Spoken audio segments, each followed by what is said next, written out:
Hey Gabby, Kieran and Tom, thanks for joining us today. I'm just going to start off by asking you all to tell us a bit about yourselves.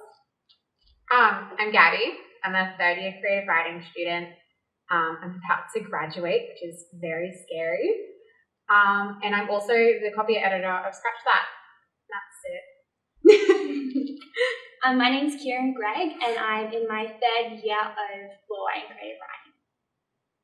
My name is Tom, and I'm also in my third year of creative writing.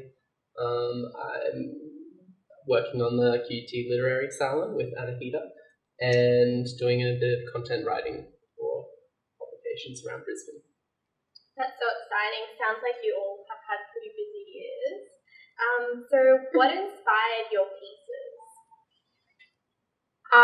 So mine's about, I wrote it last year for one of my classes, and it was about censorship in media, but it was about writing, and then it kind of like expanded, and then it also kind of became about my personal experience with cultural cringe and how like no Australians write about Australia, and so I kind of forced myself not to do that. And since then, a lot of my pieces I found I based them in Brisbane and in Australia. Like I'm writing a novel and it's based in Brisbane, which is like unheard of these days, but that's kind of it. Except it takes a very dystopian route, because who doesn't love a dystopian route? Yeah, I feel like we definitely need a little bit more Brisbane. We have too much based in Melbourne and Sydney, so it's good you're giving us that. There are other states in Australia. That's it.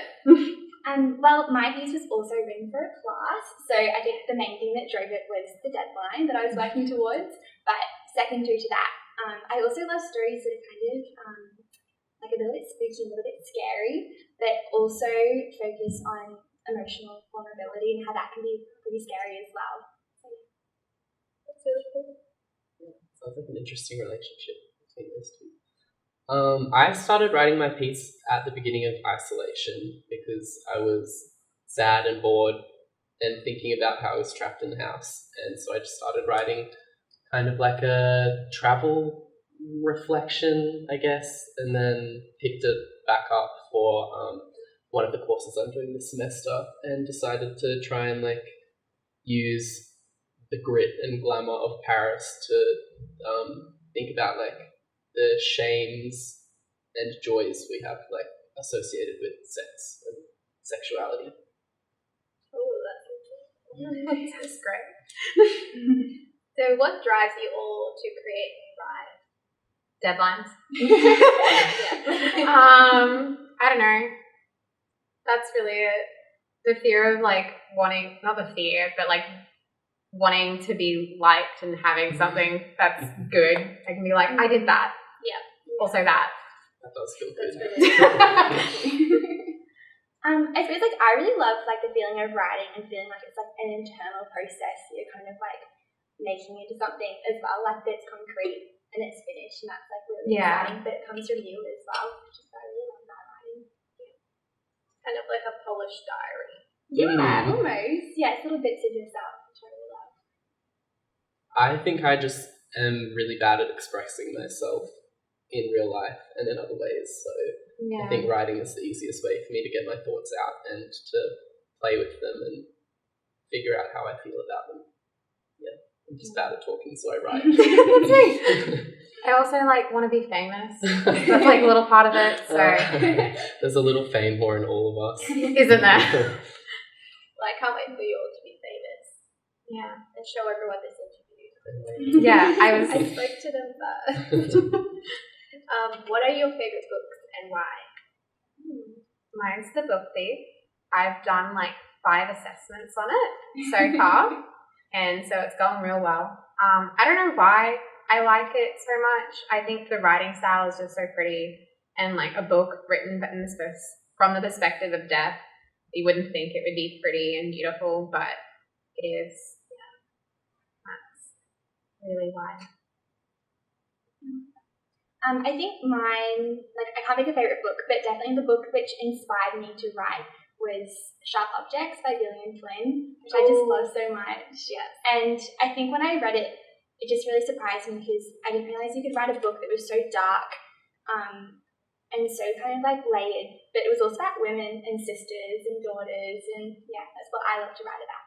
Yeah, I love Sharp Objects. Have you seen the TV show? I haven't. It's really good to also watch. Yeah.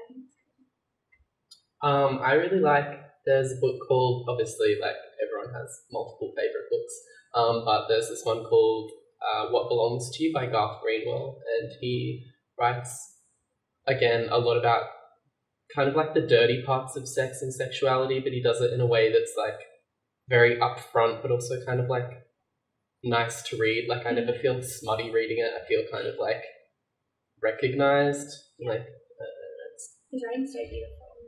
yeah, have you read? Yeah, he's so good. Fantastic. He's just had another book come out. It's kind of like a follow-on from that one, which is also really good. And I always try and like go back to his writing to see. You know, I think he calls it high art and full pornography sometimes. Like he tries to like find a balance between there. And like, how do you do that without being like full smart? So this question doesn't have to be writing related, but what are your dreams?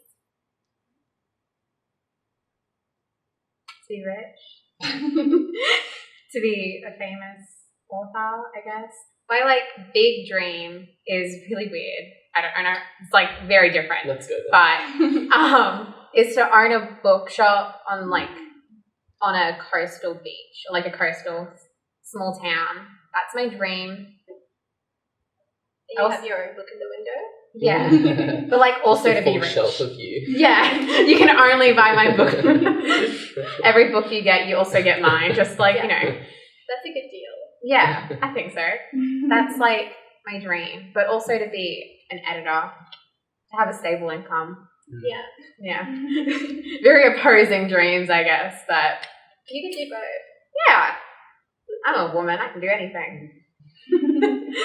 What about you, Kieran? I think, to be a writer is like a big dream, but I also want to find ways where I can work my kind of studies in law into that as well, and legal things that I'm really passionate about. So yeah, I think that's a dream. I don't know how it's going to look or what that's going to be like, but yeah. You could be a copyright lawyer.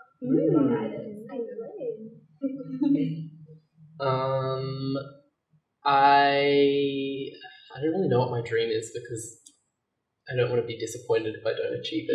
Relatable. Yeah. I just want to work around writers. Like, I don't know if I necessarily always want to write. I feel like it's something that I do want to do, but it's not something I want to make a career out of because I don't want to have to rely on writing. I would just like to work in publishing and help other people write, I think. Yeah. It's fun to watch other people's processes and see them like achieve their vision for their piece. Yeah, that would be really rewarding as well. But also kind of like, I don't know, I had a teacher once who said, if you editors always like read things and go, oh, I could have written that better, so, and then they just become writers anyway. Like Raymond Carver. So what sort of environments do you typically write in? Like, do you have a study room or do you like to write on the bus? No. On the go? I write in my room a lot. I used to write in the libraries, but then COVID happened, as we all know. And so I stopped doing that. But I normally just write at my desk. And then, I'll try and like edit somewhere else. Like I try and edit at my desk, like maybe write on my computer on my like bed. I put the word for bed. But I really don't have a space, and that's something that I really should work on. But yeah, I tried to make myself a space, and then I hated it.